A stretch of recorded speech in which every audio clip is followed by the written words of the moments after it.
On the last day of late summer, in the year of the reductive quokka, the Loyalist army of the Council of Nobles marches to attack the Royalist army of Sivka, king of Maustria, guarding the city of Milbekaese. It is a bloody and confused affair, and is really 4 separate battles. Both sides are exhausted from a long summer of campaign, march and countermarch. The Royalists are determined to hold Milbekaese as a secure base of supplies. The Loyalists want a victory before enemy reinforcements arrive at the start of the autumn. The battle opens on the left flank of the Royalist forces, where a corps of troops under Maustrian attack de Brugy's forces, although it is not clear if de Brugy is really in command. Gamalost has had word that his ally is in secret negotiation with the Loyalists, and has placed some of the Black Whisker's fanatical guards to observe the Duc de Brugy, and intervene should he attempt any kind of betrayal. Maustrian's forces consist of 2 divisions, one of light cavalry, and the other of militia-grade infantry. The defenders are a mix of militia and regular infantry. The light cavalry open the battle by splashing across a shallow creek and engaging the enemy regulars, who immediately collapse, allowing the cavalry to reach the hill and get in the rear of the line.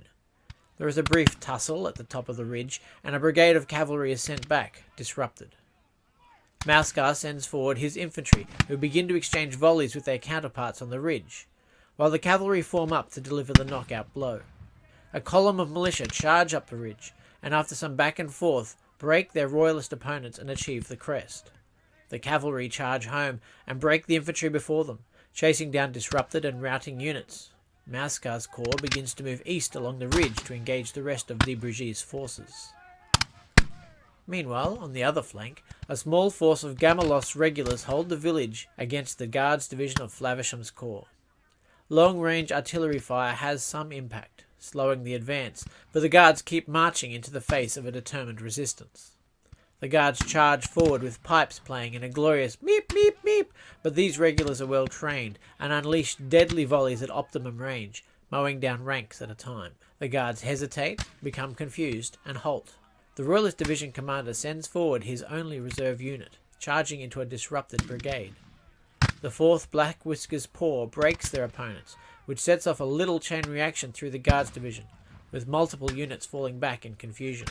4th Paw gets overexcited and rushes headlong into a fresh and steady Guards brigade, and are broken in turn. Only 2 brigades of regulars hold the village on the Royalist right flank. There is a pause as the Guards division reorganises and prepares to attack again. Back on the left flank, Maustrian's forces are sweeping all before them and are moving towards de Brugy's main division. The Royalist cavalry, which had moved forward earlier in the morning to threaten the Loyalist centre, is called back, and de Brugy, under the watchful eyes of the Black Whiskers, realigns his forces to defend the eastern side of the hill. The Loyalist cavalry move forward, engaging disrupted infantry and forcing repeated morale tests, but eventually they encounter steady infantry and a Guards unit, and halt their attacks against determined defence. And then the Royalist cavalry returns, charging up the hill. The Royalist cavalry catch some Loyalists in the flank, destroying them utterly.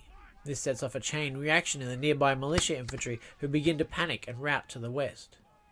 The Royalists keep on moving in pursuit, catch another unit of cavalry, but are defeated and driven back.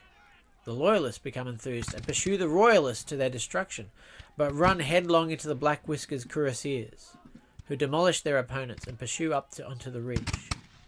Maustrian's corps is wrecked. They have taken 50% casualties, and the militia are totally disrupted and unable to be restored. The corps retreats from the hill, taking cover at the base. Despite threats and demands, the troops refuse to attack further. The corps is completely exhausted and will play no further part in the battle. De Brugy is unable to attack them, as the Loyalist centre begins to advance, threatening his right. On the far right, the east of the field, the Loyalist Guard division is advancing again, this time with the support of the rest of Flavisham's corps. There is fierce fighting around a small wood, held by the Royalist light infantry. Artillery roars, and volleys are exchanged. On the far flank, the Guards advance in good line and charge home. The Royalist regulars open fire and again deliver devastating volleys. The far right Guards are disrupted, panic, and rout. The centre Guards are halted and do not make it to melee. A regular infantry unit does make it to contact, but are beaten back by determined defenders. The village and the flank hold, and the Guards division is completely exhausted. Their remaining brigade stands and exchanges volleys, but there will be no further action on the far right of the line. The rest of the battle will occur in the centre, along a single road beside a shallow stream.